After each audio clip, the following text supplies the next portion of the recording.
khi tuy hay kỳ lưu ta thế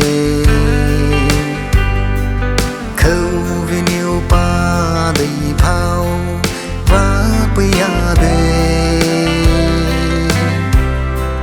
thế hồ gì ngồi từ và bây níu đi dây kia giờ cao nó số tu chỉ va số về vì mưa lâu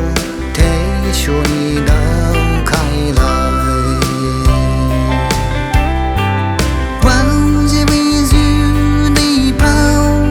ta bằng áo loa ở bên vì si đồ dư và vì si